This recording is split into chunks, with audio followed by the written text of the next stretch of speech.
My name is Sophia Lane. I am 23 years old, and the day of my college graduation was supposed to be one of the most beautiful memories of my life. But for my family, even that day turned into a cruel test of love and favoritism. On the crowded campus, with cheers filling the air in front of friends, professors, and relatives, my parents stepped forward and handed my twin sister, Olivia, a luxurious box. Inside was the key to a brand new house, a reward for this special child. As for me, the one who had worked tirelessly to pay my own tuition, I received a thin envelope. When I opened it, my heart sank. It was nothing but a lottery ticket. My mother smiled as if it were some harmless little joke and told me to try your luck. Maybe it will change your life. Olivia laughed mockingly, saying I was better suited for chance than for carrying any real responsibility. I forced back my tears, but inside my heart shattered into pieces. What they did not realize was that the very ticket they dismissed would become the doorway that changed my entire life. I want to tell you everything, from my unfair childhood to the moment I stood tall and spoke the words that left my whole family speechless. But before I dive deeper into the story, let me ask you one thing. Where are you listening from today? I grew up in a family that looked perfect from the outside. We had a 2-story house with a white picket fence in Columbus, Ohio, a small front garden filled with roses that my mother tended to daily, and a bright living room lined with family portraits covering every wall. But only those inside knew that the picture was far from balanced. Within that house, I was always the shadow, while my twin sister Olivia was placed high on the pedestal of admiration. From an early age, I could see how favoritism ran through every dinner, every gift, every word of praise that my parents gave us. Olivia and I looked so much alike that outsiders often struggled to tell us apart. We shared the same bright brown eyes, long chestnut hair, and the gentle smile we inherited from our mother. But the resemblance ended at appearances. In my parents' eyes, Olivia was the light, and I was only the background that made that light shine brighter. My mother, Margaret, was constantly busy polishing Olivia's image, taking her to dance lessons, piano classes, and foreign language courses, while I was left behind to set the dinner table, mop the floors, or handle whatever chores needed to be done. My father, James, always boasted that Olivia was the hope of the family, the one who would carry the Lane name far. But when it came to me, he would just shake his head, half joking and half serious, saying I was too stubborn, always wanting to do things my own way without anyone's help. I remember vividly the Christmases of my childhood. Our tree always sparkled with twinkling lights, and underneath it lay boxes of gifts in every shape and color. Olivia always got to open the biggest box. When she was 8, my parents gave her a brand new pink bicycle, the paint still fresh and shining. I received a bike too, but it was an old hand-me-down from a cousin repainted to look somewhat new. When I asked why, my mother only smiled and said, "You're the older sister. You have to give way. Your sister needs more so she can shine." That answer repeated itself like a broken record until I knew every word by heart. Birthdays were no different. Olivia always had grand parties with 3-tier cakes, colorful balloons, and a house full of friends. I was made to share the party with her, but my name on the cake was always squeezed into some tiny corner, sometimes even hidden beneath the glowing candles reserved for Olivia. My gifts were usually secondhand books, a discounted doll, or sometimes nothing more than a casual happy birthday. Meanwhile, my sister received sparkling princess dresses, brand new roller skates, or the iPod I had once dreamed of but never touched. Family dinners were another stage where favoritism played out. My parents always turned to Olivia, asking about school, praising every A, every small award. When I tried to share that I had scored high on an essay, my father would nod dismissively and then quickly switch the subject back to Olivia's latest sports achievements. I still remember one Thanksgiving when the whole family gathered. My father raised his glass and proudly spoke of Olivia's music award while I sat there spoon in hand, serving mashed potatoes, feeling invisible. I was not a child without feelings. I noticed, I remembered, and I endured it quietly. I still smiled, still tried to behave, but inside, every small wound slowly turned into scars. Many times I asked my mother, "Why does Olivia always get more?" She never hesitated, answering with chilling ease, "Because she's more special."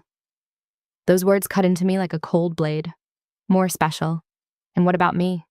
What was I in their eyes but a faded shadow? When I was 12, our class was asked to bring new school supplies for the coming year. Olivia was given a designer purple backpack stuffed with fresh notebooks, rulers, and pencils. I had only my old worn-out bag with yellowed paper notebooks and a few cheap promotional pens. I quietly pushed it under my desk, hoping no one would notice, but inside I burned with shame. That night, I asked my mother once more why things had to be so different. Her answer was the same as always. You're the older sister. You have to give way. Your sister deserves more. So I learned silence. I learned to swallow the bitterness of unfairness because whenever I spoke up, my father would shout that I was selfish, that I didn't care for my sister. Olivia never missed a chance to mock me either, often shrugging and saying, "You should be used to it by now. You'll never get more than me." To her, it was a joke, but to me, it was a cruel truth.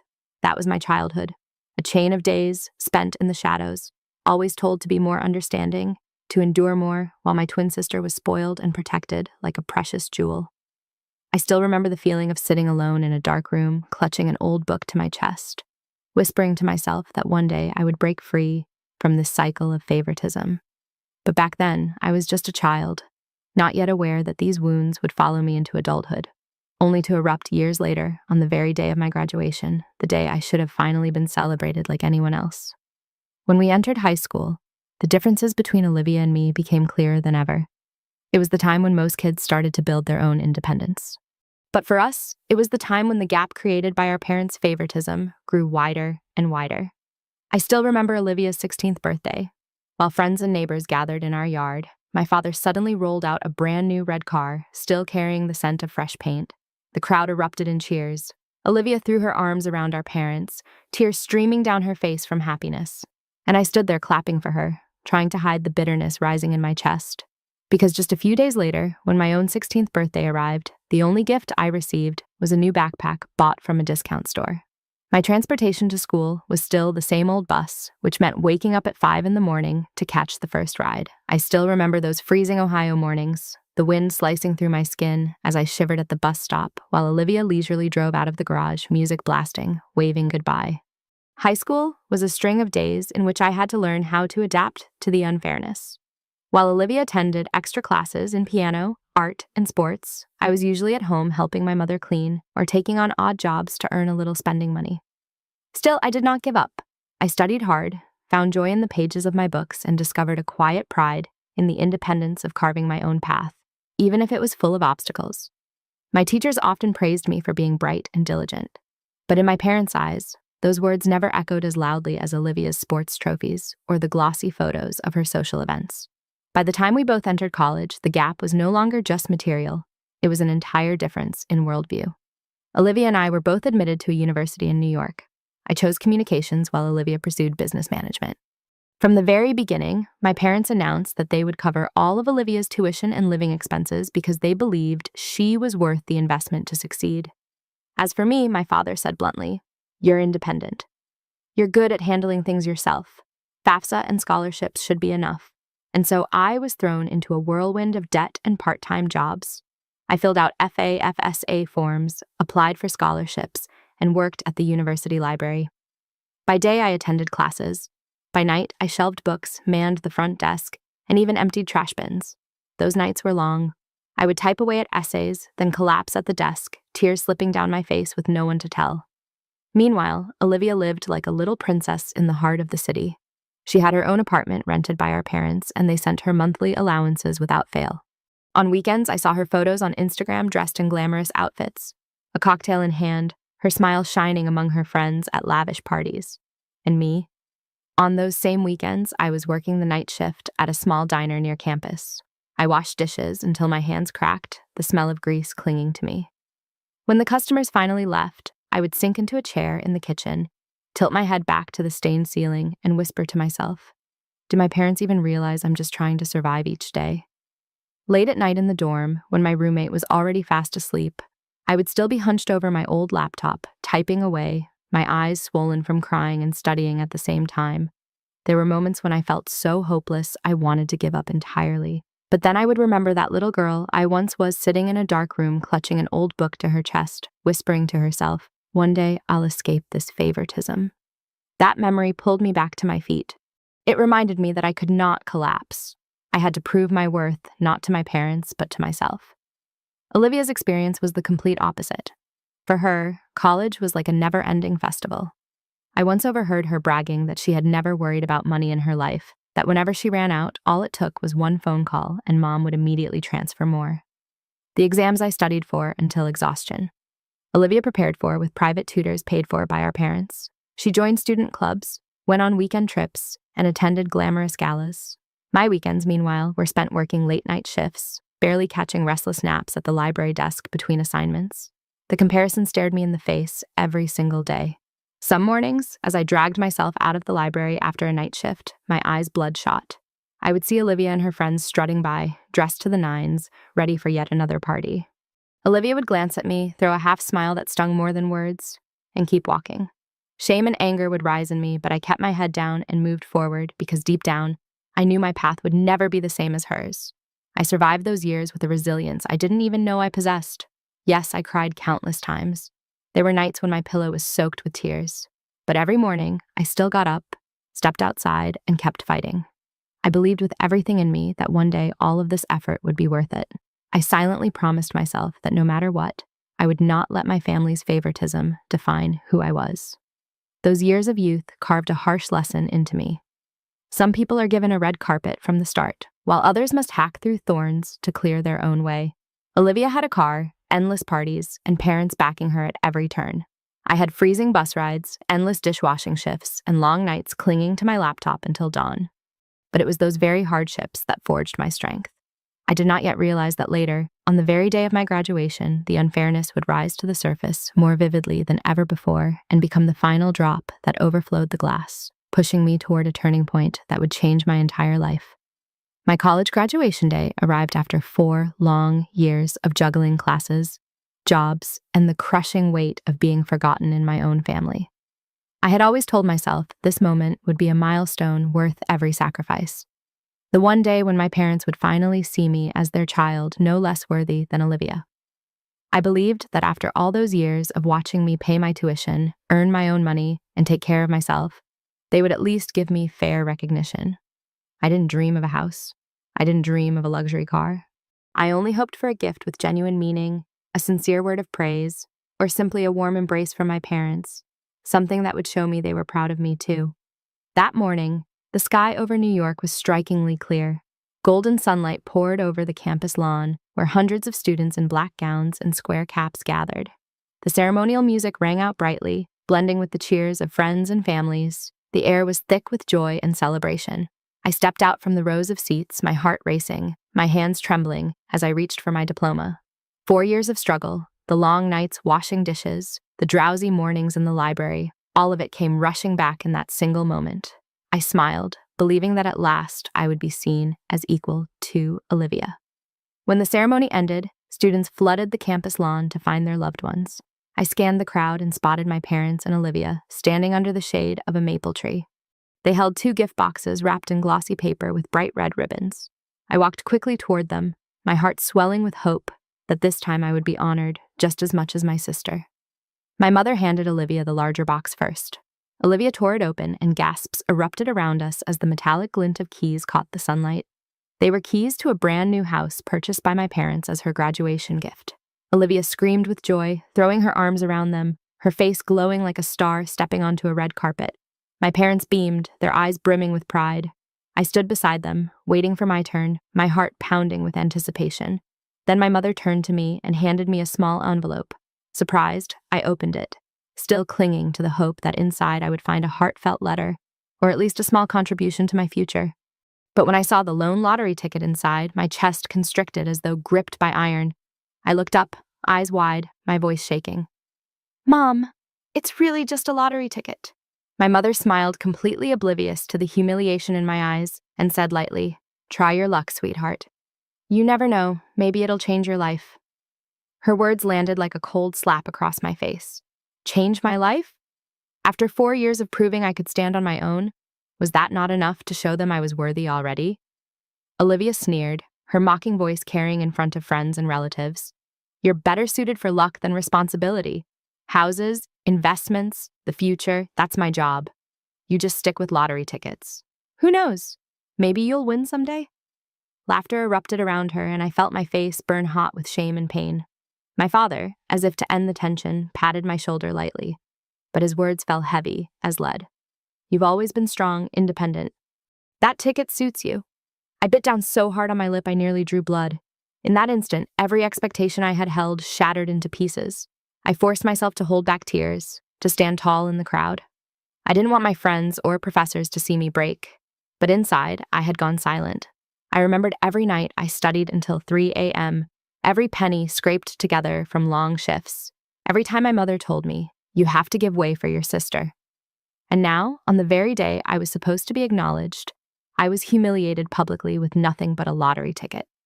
Olivia kept clinging to our parents, flaunting the keys to her new house, posing for photos, her smile bright and flawless, while I stood there on the sidelines like a stranger. Some of my classmates glanced at me with pity, while others whispered to each other. I wanted to scream, to demand answers, but my throat tightened until no words could come out. All I felt was the sting of 100 needles piercing straight into my heart. In that moment, a bitter truth settled over me. In my parents' eyes, I had never been a worthy child. The fact that I could stand on my own, provide for myself, only meant to them that I didn't need or deserve anything from them. Olivia, the special daughter, was always the one worthy of every sacrifice, every investment. I folded the lottery ticket, slipped it into my pocket, and forced a strange smile so as not to cause a scene in the crowd. But inside, I had completely fallen apart. That was the moment I realized fairness from my parents would never come. And in that instant, a deep fracture split wide in the family bond that had already been fragile for years, a fracture that nothing could ever repair. I turned away, searching for a quiet corner to breathe, but Olivia's laughter and my parents' praises still echoed behind me like knives twisting deeper into my chest. I knew from that day forward I would never look at my family the same way again. What I couldn't have imagined was that the very lottery ticket they treated like a joke would become the turning point that changed everything. After graduation, I didn't return to Ohio with my family as they expected. Deep down, I knew that house was no longer a home, but a monument to favoritism and scars that would never heal. Instead, I packed my few belongings and rented a tiny apartment in Brooklyn, New York. It was less than 400 square feet, the walls faded and peeling, the ceiling stained with watermarks, and the single window looked out onto a narrow alleyway. But to me, it was the first place where I truly felt free, a space where every square inch was paid for with my own sweat and effort. I started working part-time at a small marketing firm as an administrative assistant. The pay wasn't much, just enough to cover rent, utilities, and some groceries. Each morning, I squeezed into the subway with the rush hour crowd heading to the office and came home late when the city lights were already glowing. I sat at a desk by the window, entering data, editing documents, sometimes brewing coffee for the team. There were days I felt utterly exhausted, but I kept going because it was the only job that allowed me to survive in this expensive city. Meanwhile, my parents hardly ever called. The rare conversations were brief and impersonal. "Are you doing well?" Quickly followed by Olivia's doing great. "Did you see her pictures on Facebook?" On my mother's profile, the updates were endless. Olivia in her new house, Olivia in elegant dresses, Olivia at parties, Olivia with her achievements. Each photo was captioned with words like, "So proud of our little girl." I saw it all, but never once did they mention me. It was as if I had vanished from the family portrait they presented to the world. The lottery ticket they gave me on graduation day still sat inside its envelope, tucked away in the drawer of my small apartment desk. I never threw it out, but I never once thought about checking the numbers either. To me, it was nothing more than a cruel joke, a clear reminder that my parents believed I deserved only luck, while everything certain and valuable was always reserved for Olivia. Every time my eyes landed on that envelope, a lump rose in my throat as if a voice inside whispered, "Maybe you'll never be the daughter they wanted." I remember coming home after long workdays to an apartment so quiet I could hear the ticking of the wall clock. I would lie on the old bed I bought from a secondhand shop, staring up at the stained ceiling. In my ears still echoed Olivia's laughter from graduation day, my mother's soft voice saying, "Try your luck, sweetheart." I once believed that earning a degree, standing on stage to receive my diploma amidst applause, would finally earn me their recognition. But no, even then, they didn't see me as something to be proud of. Often on my way home, I would see families out together, parents holding their children's hands on the way to dinner or sitting in cafes with eyes glowing with pride as they looked at their kids. And I would wonder, why had I never known that feeling? What had I done wrong to always be pushed to the back for the love that should have been shared equally to lean so heavily toward my sister? That question gnawed at me, leaving me in tears on countless nights, crying silently into my pillow as if it were the only pair of arms I could cling to. Sometimes I tried to call home, hoping to hear even a single word of genuine concern, but those calls never lasted long. My mother would cut in to brag that Olivia had been invited to a conference or to gush about her new designer dress. My father would ask just one question: "Is your job going well?" But his voice was distant, distracted, as if the question itself was only a formality. Over time, I realized that the more I reached for their care, the more their indifference pushed me away. One night, when I opened the fridge and found only a nearly expired carton of milk and a small piece of cheese, I sank into a chair and let out a bitter laugh. I remembered our kitchen back home, always overflowing with food, but where Olivia was always served the choicest portions. I was always the one eating last, scraping what was left. Now in this unfamiliar city, with nothing but a scrap of cheese, at least it belonged to me. No one could take it away. I began keeping a journal, writing down every thought, every pain, every dream I hadn't dared to speak aloud. I wrote so I wouldn't forget who I was, so I wouldn't be erased by the invisibility my family had imposed on me. And in page after page, I always circled back to one question: if I didn't have this family, who would I become? Perhaps those lonely days taught me the most important lesson of all. I came to understand that love from parents doesn't always come the way we need it. Some families love their children only in the way they choose, not in the way their children truly need. And for me, that harsh truth had never been clearer. Still, I refused to let myself collapse. I kept waking up early, kept going to work, kept learning how to smile in the face of hardship. I knew that if I fell, no one would be there to lift me but myself. And I made a promise deep inside. Even if I never received full love from my parents, I would find my own worth, a worth no one could deny. I didn't yet know that the very lottery ticket I had dismissed as a cruel joke would one day open the door to an entirely different path, changing everything forever. About 6 months after graduation, while I was still struggling with my job at the small marketing company and my cramped apartment in Brooklyn, I unexpectedly received a call from my mother. Her voice over the phone carried the same familiar tone, half sweet, half commanding. "Sophia, come home this weekend for dinner at Aunt Clara's. The whole family has something important to announce." Aunt Clara was my cousin's aunt in Columbus, the one with the spacious house where family gatherings were often held. I was taken aback since it was rare for my parents to invite me back, but curiosity pushed me to reluctantly agree. The next day, I boarded a budget flight to Ohio, and Clara's house glowed with lights. The front yard laid out with a long table draped in white cloth, lanterns hanging low, casting a soft golden glow. I walked in to find everyone already seated around the table, laughter filling the air. Olivia wore a tight red dress, exuding confidence, while my parents sat beaming on either side of her. As soon as I sat down, my mother raised her voice with a practiced warmth. "Today is a special day. We wanted to share this wonderful news with you, a win." I glanced around, waiting, a faint hope flickering inside me that perhaps this time they would think of me, offer me a word of congratulations, some form of recognition. But then my father cleared his throat and declared proudly, "We're going to sponsor Olivia's entire wedding, a grand luxurious celebration at the biggest 5-star hotel in the city, followed by a honeymoon in Hawaii. We'll cover every single expense." Applause broke out from a few relatives nearby. Olivia beamed, leaning her head against our mother's shoulder, her voice sing-song and triumphant. "I knew you'd always support me. Thank you, Mom and Dad. I love you more than anyone in the world." I sat frozen, my fingers clutching the edge of the tablecloth while a storm surged inside me. Images flashed through my mind, the years I had fought alone, drowning in student debt just to make it through college. The nights I ate instant noodles in a dim apartment while Olivia basked in endless comfort.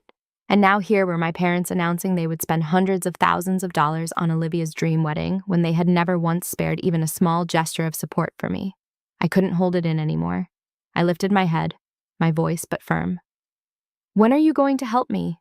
Just once? Just one time?" The table fell silent for several seconds, as though no one could believe I had dared to speak those words. My father frowned. My mother shifted uncomfortably. And Olivia quickly jumped in, her eyes gleaming with mockery. "Because you're not good enough to deserve help, Sophia. Mom and Dad have no reason to invest in someone who isn't exceptional." Her words cut into me like a blade. My hands trembled against the table, my whole body shaking from anger and the weight of unspoken pain. I stared into her eyes, then turned to my parents. A strange calm washed over me, and my voice came out clear and unwavering. "Number. It's not because I'm not good enough. It's because I refuse to be blindly obedient like her. I don't know how to bow my head and play the princess in this family, but at least I know how to stand on my own 2 feet. I don't need anyone to buy happiness for me. Oh, the entire table went silent. Olivia's mouth hung open. My mother flinched, her eyes flashing with anger, while my father's face turned red, as though I had humiliated him in front of the whole family. I could feel every gaze fixed on me. But strangely, I felt no fear. On the contrary, a wave of relief spread through me as if I had finally spoken aloud the words I had swallowed for more than 20 years. I slowly stood up, the screech of my chair dragging against the wooden floor echoed in the tense air. I placed my napkin neatly on the table, letting my eyes sweep across the relatives around me. Their expressions were a mix of shock, annoyance, even a few heads shaking in disapproval. I didn't add another word. I just gave a faint, bitter smile. Then I turned and walked straight out of that brightly lit room. No one rose to stop me. No one called after me. Not a single hand reached out.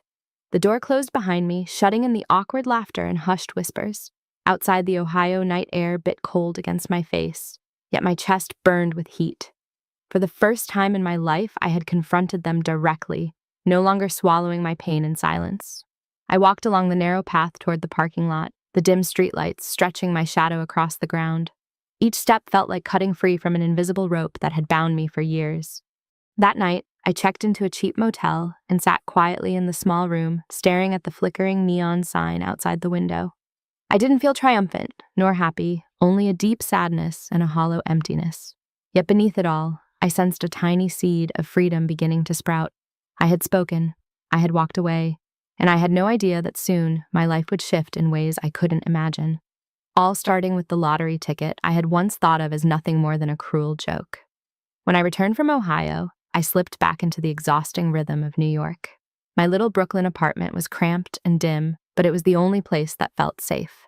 At least there were no scornful glances from my sister or commanding voices from my parents. I spent my days working at the marketing firm, squeezing in extra freelance projects just to make ends meet. The room was always cluttered with books, papers, and clothes strewn everywhere. One weekend evening, I decided to clean up, hoping it might clear my mind as well. As I pulled open the desk drawer, I suddenly spotted the thin envelope wedged between old documents. My heart skipped. It was the envelope my mother had handed me on graduation day. Slowly, I opened it, and there it was, the lottery ticket, its edges yellowed with time. A bitter laugh escaped my lips. For months, I had almost forgotten it existed, treating it like a cruel reminder I refused to touch. But that night, for reasons I couldn't explain, I held it up, turning it over under the weak glow of the lamp. Try your luck, sweetheart. You never know, maybe it'll change your life. My mother's voice echoed in my mind, each word sharp and mocking. I sighed, about to slip it back into the envelope, when my eyes caught the string of numbers printed on it. A thought flickered in my mind. Why not check just once? At least then I could finally close the door on this lingering wound. I opened my laptop and went to the official New York Lottery website. My hands trembled as I typed in the numbers. I wasn't expecting anything. I thought I'd just laugh and close the screen. But when the winning numbers appeared, my heart clenched. The first number matched. I frowned, thinking it was just a coincidence. Then the second number matched too. My breathing quickened, my eyes widening, my chest pounding. I whispered each number under my breath, comparing them one by one, the third, the fourth, the fifth. Every single one matched. And when the final number lit up on the screen, I went completely numb. I held the ticket in my hand, unable to believe what I was seeing. Jackpot, $100 million. Everything around me seemed to freeze. The noise of cars outside, the clanging of pipes in the walls, they all faded into the distance. All I could hear was the thunderous pounding of my own heart. My hands shook so violently, I almost dropped the ticket. Tears welled up and spilled hot down my cheeks. I broke into sobs, the sound echoing through my tiny apartment. My mind raced back to that graduation day. My mother handing me the envelope, her voice saying, "Try your luck. Maybe it'll change your life." Olivia's mocking laugh in front of our friends. My father's patronizing pat on my shoulder, mistaking disdain for encouragement. I had treated this ticket as a joke, as proof of how little they valued me. And yet, here it was, opening a door to an entirely new life. I sank onto the floor, clutching the ticket as tears blurred my vision. But inside, I felt a clarity sharper than ever before. For years, I had fought to earn their recognition, to prove I was worthy of love. But in this single moment, I realized I didn't need them anymore. My life had changed, not because of their love or their investments, but because of the very thing they dismissed as worthless. Inside me, a voice rose, both aching and defiant. So it's the very thing they scorned that has given me a new life. I sat there for a long time, letting the emotions crash over me. Shock, disbelief, joy, and a bittersweet ache. I understood then that $100 million wasn't just money. It was a chance to step out of the shadows, to truly take control of my destiny. More importantly, it was living proof that my worth had never rested in my parents' hands or in their favoritism toward Olivia. My worth had always been in my resilience, my independence. And now, in this ticket, they once tossed to me like a cruel joke. That night, I didn't sleep. I stared at the lottery ticket for hours, unable to take my eyes off those fateful numbers. 1,000 questions spun through my head. What would I do with this money? Should I share it with my family or should I keep it for myself? The longer I thought, the more certain I became none of them deserved a single cent of it. This was my chance to rewrite my life, and it belonged to me alone. When dawn light seeped through the window, I rose and wiped away the last of my tears. I knew that from that moment on, everything had changed. Sophia Lane, the daughter overlooked, dismissed, forgotten, would no longer live as a shadow. I had found my own path, beginning with the very lottery ticket my family had treated as a joke. But for me, it was nothing less than the ticket to a brand new life. After that fateful night, when I realized I was holding a ticket worth $100 million, I refused to let myself act impulsively. I understood all too well that money could be salvation, but it could also become a trap if I wasn't careful. My whole life, I had been treated as if I didn't matter, and I wasn't about to let this unexpected gift turn into a tragedy. So the very next morning, I searched online for how to claim a jackpot safely. Every article repeated the same advice. Find a lawyer and a financial advisor first. I wrote down a few names and eventually decided to contact a law firm in Manhattan known for handling large lottery cases. A few days later, I walked into a gleaming glass building, my heart pounding as the old ticket rested in my pocket. Sitting across from me in the conference room was Diane Peterson, an attorney and financial advisor with over 20 years of experience. She looked to be in her 50s, her graying hair tied neatly back, her voice firm yet warm. The very first thing you need to understand, she said, looking me straight in the eye, is that you must not let your family or friends know about this money until you have a plan to protect it. A sum like this will make you a target. I nodded, feeling both fearful and reassured at the same time. Over a series of meetings, Diane guided me step by step. She advised me that instead of taking yearly installments, I should opt for the lump sum, but through a trust set up in my name to keep my identity protected. She helped me assemble a team of investment professionals to create a long-term plan, part into government bonds, part into secure stocks, and a portion kept liquid as cash reserves. Every number, every clause, she explained carefully. I took notes diligently for the first time, feeling that my future was truly in my own hands, no longer dictated by anyone else.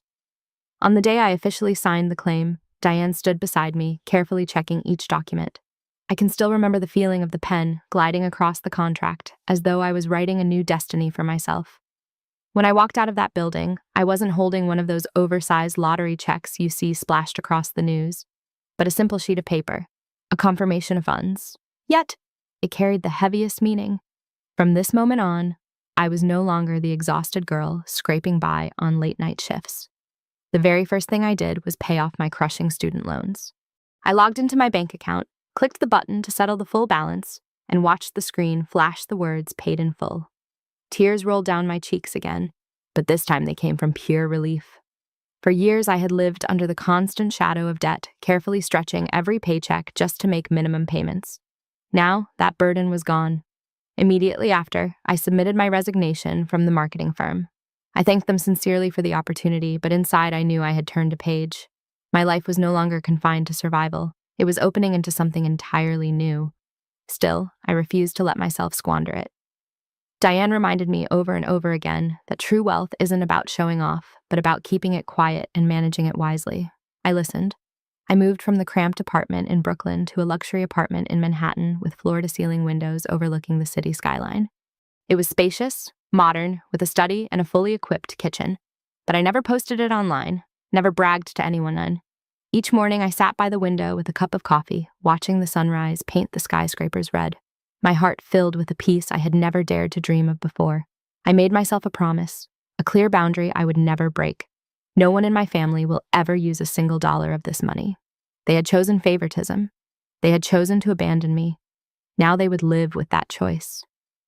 This money was not meant to patch up injustice nor to buy their approval. It was for me, for the future I would build, and for the people truly worthy of help. I began sketching long-term plans, setting aside a portion of the funds to support underprivileged students, those like me who once had to work themselves to exhaustion just for the chance to study.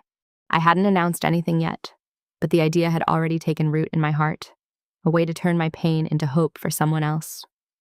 At night, sitting alone in my new apartment, I often thought back to the past, to the lottery ticket once dismissed as a joke.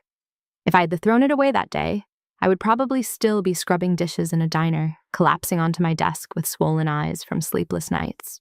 But life had shifted, not because of my parents' love, but because of my resilience and a strange stroke of chance they had never valued. I knew the storm wasn't over. Sooner or later, my family would realize I was no longer living in poverty. And when that day came, they would come looking, demanding, trying to cling to me. But I was ready. I had a plan. I had boundaries. And this time, I would not back down. I would protect what was mine to the very end. The months that followed, I lived a life I had once only imagined. No more fear of debt, no more draining late-night shifts. I spent my time on myself reading, taking short courses, sometimes wandering the streets of Manhattan just to feel the pulse of the city. I kept my promise. No waste, no boasting, no letting my family know about the money. But fate always finds a way to reveal the very things we try hardest to keep hidden. One weekend morning, I decided to take my new Tesla out for a drive.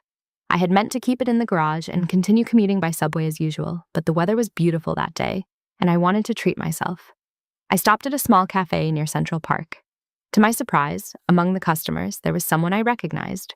Mrs. Wilson, our old neighbor from Columbus, a woman infamous for her love of gossip. She spotted me, her face lighting up with excitement. "Sophia, you live in New York and you're driving a Tesla. That's wonderful. You must be doing well now, aren't you?" I forced a polite smile, gave her a vague reply, but inside I knew that this news would reach Ohio faster than any plane. Sure enough, less than a week later, my mother called. It had been ages since she last phoned me, but this time, her voice carried an uncharacteristic sweetness.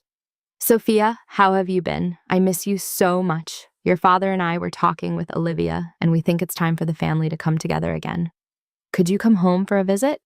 I stayed silent for a few seconds, tasting the artificiality in every word. My parents had never missed me. If not for those rumors, they would still be pretending I didn't exist. That same afternoon, I received a text from Olivia. She had never once reached out to me on her own, but this time the words on my screen made me laugh bitterly. "I heard you're doing pretty well these days. I'm planning to open my own boutique. I just need some starting capital. You'll help me, won't you? Think of it as sisters supporting each other." I stared at her message, remembering all the times she had mocked me for not being good enough to deserve help. And now she was the one holding out her hand. I typed back one short line, sharp as a blade and dripping with irony. "So now I'm the special one, huh?" There was no reply right away. But that evening, my father called. His voice sounded stiff, forced. "Sophia, your mother and I know that maybe in the past we weren't always fair, but you're our daughter. Family is still family. Come home this weekend for dinner. Let's talk things through." I sat in my quiet apartment, listening to every word. I was no longer the child starving for praise. I had everything I needed to stand on my own. Yet still, bitterness welled up inside me. They only came to me now because they smelled money. The next day, another call came, this time from Olivia herself. Her voice was all bright laughter, feigning warmth. "Sis, the family is having dinner this weekend. Please come home. It's been so long since we've talked properly. I really want us to be close again." I could hear the falseness in every laugh, every word. If I were still struggling with part-time jobs and drowning in debt, would Olivia ever have wanted us to be close again? I sat in silence for a long time after hanging up the phone. Old memories came rushing back, the worn-out backpack I carried at 12, the shared birthday cakes where my name was squeezed into a forgotten corner, the parties where I stood on the sidelines while Olivia basked in the spotlight. I remembered my graduation day, the lottery ticket handed to me like a cruel joke, Olivia's mocking smile, my mother's voice saying, "Try your luck, sweetheart." All of it crashed into me at once, leaving me breathless. And now, when luck had truly turned my life around, they suddenly came back pretending nothing had ever happened. I decided I would attend the dinner, not because I hoped for reconciliation, but because I wanted to face the truth head on. I wanted to see what they would say when confronted with a Sophia who was no longer poor, no longer desperate for scraps of affection. I wanted to hear the words come from their own mouths so that I could end it all on my own terms. That night, while packing, my eyes fell on the old lottery ticket pressed between the pages of my journal. I brushed my fingers over the numbers, a faint smile tugging at my lips. Once they had given it to me as a sign of contempt. Now it was the very reason they pretended to miss me. I closed the journal and whispered to myself, all right then. If they want to meet, I'll show them who Sophia Lane is now. Later that evening, I boarded a late flight back to Columbus. On the taxi ride from the airport to Olivia's house, I stared out the window at the familiar streets of my childhood blurred beneath the glow of streetlights. Every corner, every row of trees carried memories of favoritism and injustice. But this time, I wasn't the little girl waiting for scraps of love. I was coming back as someone entirely different, ready to confront them without fear. Olivia's house appeared before me, a newly built mansion in a wealthy suburb. White painted walls, massive glass windows, a driveway paved with gleaming stones. Golden light poured from inside, making it look like a miniature castle. I stepped in, my heels clicking softly against the marble floor. My parents stood at the entrance, their faces stretched into forced smiles. "Sophia, you're home," my mother exclaimed, moving in for a brief hug that felt far colder than the warmth she tried to display. My father only nodded, his eyes scanning me from head to toe, as if to confirm whether the rumors of my transformation were true. The dining table stood in the center of the living room, draped in pristine white linen, candles flickering, plates of steak, salad, and red wine meticulously arranged. Olivia sat at the head of the table, dressed in a sparkling evening gown, her hair styled to perfection, smiling like the queen of the night. "So you came," she said, her voice sweet yet laced with arrogance. "Sit down. We have a lot to discuss." After a few minutes of awkward small talk questions about my work, comments about how thin I looked, endless praise for Olivia's beauty and success, the conversation shifted to its true purpose. My father set his wine glass down, his voice turning firm. "Sophia, we'll be direct. Now that you're stable, now that you have the means, it's time to think about family. Olivia's preparing for her wedding, and the costs aren't small. She also wants to expand this house. Plus, there are some credit card debts. You can help us with that, can't you?" Those words hung in the air like a blade cutting through the silence. I stared at them, feeling both bitter amusement and sorrow rise within me. All that supposed longing, all those warm invitations to come home, had been nothing more than a prelude to the real issue, money. I set my glass down, my voice low but steady. When I was in college, who helped me when I worked 3 jobs just to pay tuition? Who stood by me? My mother faltered for a second, then quickly regained her sugary tone. "That was to make you stronger. We wanted to toughen you up." A hollow laugh escaped me. No, that wasn't training. That was abandonment. It was leaving me to fight alone while Olivia had everything handed to her. The air around the table grew heavy. Olivia, unable to stand the silence, cut in with her mocking tone. "You've always been jealous. All your life you've refused to admit that I was better. And now, even with money, you're still petty, too small-minded to be generous with your own family." I turned to her, my eyes calm, my voice deliberate, each word sharp. At least I don't live off our parents like a child who refuses to grow up. I paid my debts, I studied on my own, I stood up on my own 2 feet. And you? What do you have other than spending money that was never yours? Olivia froze, her lips trembling as if to argue, but no sound came out. My mother panicked. "Sophia, don't say that! She's still your sister!" My father's brow furrowed, his hand gripping the wine glass so tightly, his knuckles turned white. The entire dinner table felt frozen, as if time itself had stopped. No more laughter, no more empty pleasantries, just the harsh clatter of cutlery against plates echoing in the silence. I looked around at each face, the anger burning in my father's eyes, the unease flickering in my mother's, the humiliation etched across Olivia's expression. In that moment, I felt the invisible boundary between myself and this family as clearly as if it were carved in stone. I had crossed into another world, one they could no longer control, no longer belittle. They could try to paint the illusion of family love, but the truth was undeniable. To them, I had only ever been a tool to get what they wanted. I leaned back in my chair and gave a faint smile. You want me to help Olivia? Tell me honestly, have you ever once thought of helping me? Number. Because in your eyes, I was never special enough. But I'm sorry, I'm no longer the naive child waiting for scraps of affection. No one spoke another word. The grand room, bright with chandeliers, felt colder than ice, suffocating in its silence. The entire dinner table sat frozen, as though every voice had been ripped from their throats, and I knew this was only the beginning of the real confrontation, the moment where I would finally draw the line and end the long years of being belittled. I remained seated for a moment longer, glancing around at the lavish table. The flickering candles, the delicate clink of cutlery, the rich scent of expensive wine, everything looked luxurious, yet inside I felt only emptiness. This wasn't a family dinner. It was a trial in disguise, staged to demand and to exploit. And I was done playing my part. I drew a deep breath and slowly stood.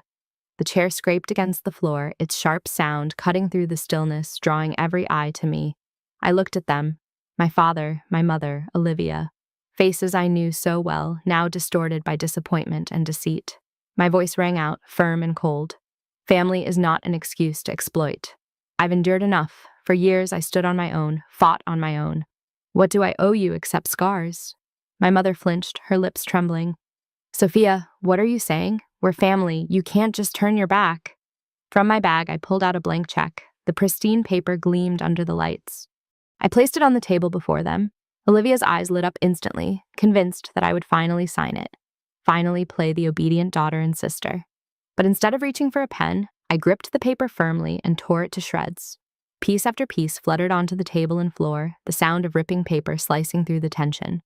This, I said slowly, my gaze steady on each of them, is my answer. Not 1 cent of what I have will ever fall into your hands because you never saw me as a daughter or a sister. You only ever saw a wallet to drain. The room fell into a heavy silence. Olivia's face burned crimson, her eyes glaring at me in fury. She shot to her feet, screaming, "You're insane! You have all that money and you won't share. You've always been jealous of me and now you're just taking revenge like this." My mother burst into sobs, tears streaming down her cheeks. "Sophia, don't do this! Don't be so cruel! We're still family!" My father slammed his hand against the table, the wine glass rattling violently. "Enough! If you walk out that door, don't ever come back. Don't you dare call us again!" His voice thundered with rage, but as I looked into his eyes, I didn't see strength. I saw desperation. I looked at them one last time, and my heart no longer trembled. A calmness washed over me, as if an invisible chain had finally snapped. Without another word, I turned and walked away. The sound of my heels striking the marble floor echoed through the suffocating silence of the room. Behind me, Olivia's voice cracked in desperation. "Sophia, come back! You can't just leave me like this!" My mother sobbed, calling my name again and again. My father shouted, his voice harsh and threatening. But I didn't look back, not once, not ever again. The heavy doors closed behind me, shutting out their cries, their tears, their anger. Outside, the night air brushed against my face, cool and liberating, carrying with it a freedom I had never known. Step by step, I felt the weight of 23 years lift from my shoulders. On the ride back to my hotel, I stared out the taxi window as the city lights streamed past. A strange mix of sorrow and relief swelled inside me. I had spent my whole life waiting for their approval, for a word of praise, for a genuine embrace. But now I understood I didn't need it anymore. I didn't need their recognition to know my worth. I spent my whole life waiting for them to acknowledge me. I whispered to myself, but now I acknowledge myself. And in that moment, I realized that cutting ties wasn't a loss. It was a beginning. I was no longer the child begging for one-sided love. I had become a free woman, and my life would be written by me and me alone. After walking out of that family dinner, I never looked back again. Their screams, their scolding, their condemning stares, all of it remained locked behind those doors while I stepped forward onto a new path. For the first time in my life, I felt truly free. And that freedom came not just from the money I had, but from the clear, resolute decision to draw a boundary with the very people who had caused me the deepest pain. I began living the life I once only dreamed of. I traveled to the places I had longed to see but thought impossible. I stood in Paris beneath the Eiffel Tower, gazing up at the European sky. I walked the old streets of Kyoto, breathing in the scent of cherry blossoms in spring. I sat on a Hawaiian beach, listening to the waves crash gently on the sand, and for the first time, I felt completely at peace. Each journey was a way of healing an old wound, filling it with new, radiant memories. But I didn't just travel, I learned. I enrolled in short courses on investing, languages, and art. I read more, wrote more, and allowed myself to experience what my stifled childhood had once denied me. I attended seminars, met people with the same drive, and discovered just how vast the world really was. I was no longer the small Sophia Lane living in Olivia's shadow. I had become someone else entirely strong, free, and full of aspiration. But more than anything, I chose to invest in the community. I remembered all too clearly how desperate I had once been, juggling 3 jobs just to pay tuition. I remembered the sting of watching friends with parents who supported them, while I relied only on my own hands and sleepless nights. I didn't want anyone else to go through that. So I created a scholarship fund called Shine On, dedicated to students from struggling families who still longed young to chase their dreams. I never revealed my identity when donating. I supported quietly because for me, happiness didn't come from being praised, but from seeing others given a chance. My new life made me calmer with each passing day. I learned how to let go of expectations that no longer served me. My parents and Olivia had no place in my plans anymore. They still existed somewhere back in Ohio, dealing with their own problems while I had stepped into an entirely new chapter. But life has a strange way of circling back. One late autumn afternoon, as I was strolling down Fifth Avenue in New York, I suddenly heard a familiar voice behind me. Sophia. I turned, and there stood Olivia. She wore a designer dress, but her face looked tired, her eyes glimmering with something between envy and longing. She glanced me over at the bag on my arm, the watch on my wrist, and finally at the quiet smile on my face. You look so different, Olivia said softly, her voice betraying her jealousy. You must be so happy now, aren't you? I smiled. No bitterness left in me, only a lightness spreading through my chest. Money doesn't define me, freedom defines me. Olivia froze, her lips parting, but no words coming out. In that moment, I saw the true distance between us, not the distance of wealth, but of spirit. She could own everything money could buy through others, but she would never know the freedom I carried within me. I turned away and kept walking, leaving her standing there, lost in the crowd of the busy street. I no longer felt anger nor sorrow, only pity followed by release. One summer morning, I sat on the porch of the lake house I had recently bought in the suburbs of New York. It was simple, not ostentatious, but filled with light. A small garden bloomed with lavender, and a wooden deck faced out toward a deep blue lake. I brewed a hot cup of coffee, sat down in a wicker chair, and watched the water ripple under golden sunlight. Birds sang, the wind moved gently through the trees, and together they created a melody of peace. One I had never heard during my unjust childhood. I remembered it all. The worn-out gifts, the constant comparisons, the nights I cried silently, the lottery ticket dismissed with contempt, the dinner laced with mockery, and the decision to cut ties.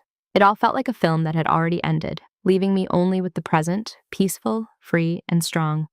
A single phrase echoed in my mind, clear as if whispered in my ear. Cutting off the toxic isn't selfish. It's saving yourself. I took a sip of coffee and smiled. Yes, I had saved myself.